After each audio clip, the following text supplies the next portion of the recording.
Hello and welcome to interest.co.nz. I'm Janae Tibshirani and today my guest is Gareth Morgan, the philanthropist, economist and founder of the Opportunities Party. Thanks for coming in, Gareth. Oh, Marina. Look, so the Opportunities Party has created some really great discussions, particularly on our website and also in the political sphere. Yep. But the thing that I think a lot of people are interested in is the fact that you don't really want to be a politician. No, that's totally right. How does that work? Well, what I want to do is I want to see the policies that we're advocating implemented. And it seems to me the only way to get some traction in that regard is to go into politics and, stir it up, really. So I'm reluctant in that sense. But if the legacy of this is that those policies do get traction, either with the Opportunities Party or with other parties, then I'm pretty happy. So I'm going in for the simple reasons that I want the policies implemented. I'm not going in there because I want a job. Sure. I don't actually need a job nor want a job. In fact, I don't even... Going into that zoo doesn't appeal to me at all, to be honest. So day-to-day political management is not my thing, but I do want the policies done. Yeah, right. So the thing is, though, you need to be a politician to get the policies heard. Yeah. So, how do you expect people to support you, but then, they're not really too sure if you're going to really want to sort of be in there doing it, pushing it? I'll do it, all right. Yeah. If they give me the mandate, that's the undertaking. So I think people need to make their decision on the basis of the policies. Are these the policies that would progress New Zealanders' well-being or not? And they are. Mm-hmm. There is no contest. So in that sense, if they vote, on principle that these are the policies that they want, then we'll get the numbers and we'll essentially force whoever the government of the day is to implement as many of them as we can. Sure. Okay, and look, with the numbers, you've told a Fairfax reporter that you'd only go into Parliament if you got 10%, if the party got 10%. Do you still stand by that? Well, there's a couple of issues here. I mean, it does depend how the cards fall with other parties, you know. So, I mean, to be realistic, to have influence, you essentially have to have that balance of power. And I guess what I'm saying is...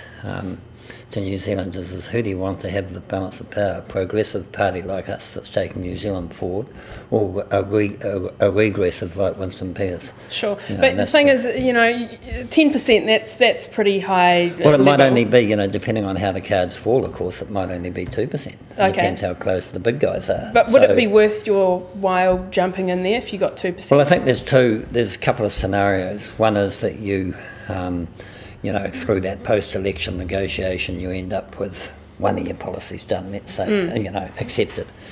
So I would go in and make sure that policy is, underway and going to happen. And there's no point in me sitting there for 3 years. I've got better things to do. And there's a lot of people around me who really do want to build the party over that. But I could do a hell of a lot more for the party outside of Parliament in that scenario. Okay. However, if we ended up with, we're going to have 3 or 4 of these policies, then I'd be in there, sleeves rolled up, doing it. Okay. But I wouldn't be focused on day-to-day political issues. I'd be solely focused on getting those policies through and legislated. Okay, so in terms of you're getting the ball rolling, but some of the people who might be in these positions, you're yet to announce your sort of candidates list? Yeah, that's coming. Yeah. It's only a couple of weeks away for the first batch of those. But obviously that'll include Jeff, Jeff Simmons, who stood in Mount Albert. And, he's a lot younger than me. He knows these policies as well as I do. So he's the sort of guy who would be very involved in a building scenario, over 2 or 3 election terms. Whereas, for me at my age, I'd go in and do it if that was what the mandate was. Absolutely, I would. But I'm not going to sit there treading water waiting for things to happen. Sure. I don't have that many years left. Okay, and Gareth, who else has approached you and expressed interest in joining and being a candidate? That's been quite interesting because you get a lot of those at the gigs we're doing on the road trip. That's where they mainly come out of the woodwork and say, I want to do this or stand for this electorate or whatever. And we've been sort of judging them on their merits. And we've got about 20 of them, sort of that work in progress at the moment. But we'll announce in a couple of weeks the first half dozen. Now, it's quite interesting. A lot of them have not been in politics. Right. Or associated with politics at all. It's a bit like the people who come to the gigs, actually. They've been to a political rally before. Okay. So that's sort of quite nice, to see those sort of people. I have to say to you, when we first announced back on Guy Fawkes Day that we were going to, have this run at Parliament, we got in the first month or 3 weeks, I think it was, 15 applications to be candidates from ex-MPs, All right. which actually horrified me. Which parties? Well, the main one actually was New Zealand First, which horrified me even more. So there's 10 of them from there, and then there was 5 from the Greens. So will ex-Greens. Will any of them be running? No, they went straight down the laundry chute because that's the antithesis of what I actually want. Yeah. Is people who are just looking for jobs. That would be a disaster. That's what I'm criticising the establishment parties for. So fresh blood and not career politicians. No, but very committed to the values and the principles that we're espousing, which is to improve the well-being and to get some momentum here. Yeah. I mean, these people that are in there at the moment, they sort of specialise in doing as little as possible. Well, I want to go the other way. Okay, momentum, Gareth. You need the numbers, and so far the polling isn't looking that positive. I don't think the Opportunities Party actually features on the Roy Morgan poll currently. Yeah. So what are you going to do to propel the party? I mean, there's 5 months left, short space of time. What are you going to do? Well, all I can do personally is just do what I'm doing right now, which is like just go and talk in town halls and people come to those meetings. Half of them are sceptical, but I would suggest that most people that leave are really into it, no matter what age.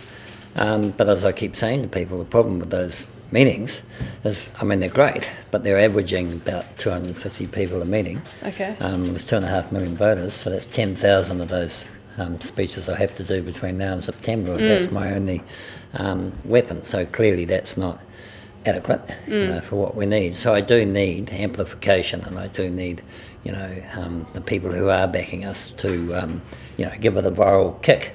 And tell their mates and all the rest of it. So I can feel it snowballing. We're just about at the end of our first tour, so we're in Auckland now, having started down in Invercargill. And I'll just keep doing that till the election. Hope we get the viral.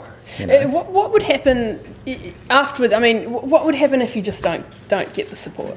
Well, it depends. In terms of the Opportunities Party, it depends on the other guys, whether they want to keep pushing us or rather go to the beach. Would you be keen to sort of keep kicking on with some of these things? Well, as long as I have a quorum, but I'm not dying in the ditch for this. Let's be very clear on that. Intellectually, I'm pretty satisfied in terms of all the work we've done, all the books we've written, all the research projects we've done. That's all behind this evidence-based stuff. I'm pretty satisfied in terms of what I know New Zealand needs. If New Zealand says, well, we don't give a toss, it's all about self-interest for us, then that's the way the cookie crumbles. Okay, so will you still keep going? Because the thing is that it takes time for people to get their heads around these things, especially like your tax reform. It's sort of a complete rethink of the way we do things. So this is like the equity tax and the universal income. So, do you accept that actually you might get nothing this election, but you need that core to sort of keep going for the next few elections? I think that's, to get it absolutely, I accept that. Yeah. But, I need a group of guys, which we've got actually, who will do that. Who will go into the build team, and then I'm quite happy to, support them and keep going myself. But I'm not going to be a one-man band, I'm not a Winston Peters. There's no chance that's happening. Sure. Okay. Look, talking about playing this long-term game, one of your sort of cornerstone policies has been this equity tax, and that being an issue to, I guess, addressing the housing problem. What do you propose to do in the short term? Because that sort of a policy will, according to your research, benefit long term. What we do short term to address the housing problem? Oh, well, that policy would address take the sting out of housing speculation immediately, right? Because people would be investing for yield, not for capital gain. So just announcing it would have an enormous impact without doing a thing, actually. Okay. Just changing people's expectations. But if your question is, we have a shortage as of today of people, not being able to get accommodation and all and all the rest of it, then we would certainly give priority to the accommodation demand for housing, as opposed to, as opposed to the speculative demand. So, we might need stop gaps, but one of the things we announced in Policy 7 was accepting the fact that a lot of New Zealanders are now going to be tenants for their whole life. Yes. Was to reform the Tenancy Protection Act, basically. Okay. So along the lines of what they do on the continent, and especially Germany, which basically is that a tenant can give the landlord 90 days notice, but a landlord, in effect, it's very difficult for them to give notice at all. Sure. So, unless the tenant's not paying the rent or is damaging the property, but say selling the house because I want to flick it on, because that's my game. You can't do that. Okay, so that's quite aligned with Labour Greens have that sort of a... Well, I don't know if they go so far, actually. I mean, right. I think Labour Greens tend to be into, social housing, state housing. But the German model is 90% private. I'm not talking about, building houses for Africa. That's not what I'm talking about. No, but it's just having those sort of set standards. Well, I think it's just the social. It's the social thing, accepting that housing or roof over your head is actually a social good as much as a private good, and protecting those people who will be tenants forever now, so they don't have to keep moving their families and moving the kids from school to school just because me as their landlord are playing a property speculation game. Okay, Gareth, just to jump to something else, you've recently written a piece on population strategy and said that this is something we need to talk about. So New Zealand's population growth has been growing at 2%. What do you think is a healthy level of growth? 2% can be. At times, like when the Nats had it going at 2%, when the rest of the world was in that crash, post 2007 crash, dairy prices were crapping out, then 2% was actually quite a good filler. But they needed to turn the spigot back, and they didn't. They've kept it going, and it's still going at 2%. And now, of course, your infrastructure's busting, and your rents are going up, and all the rest of it.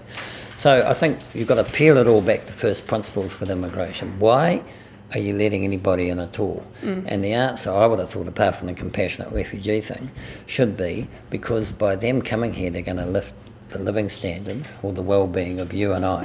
And if they're not, well, I wouldn't have them here. Why would you? Yeah. So I think you've got to, before you can frame your immigration strategy, you've got to go back and say to people really fundamental questions. How many people would you like to live in New Zealand? 50 million? So what do you think? What do you think? 4.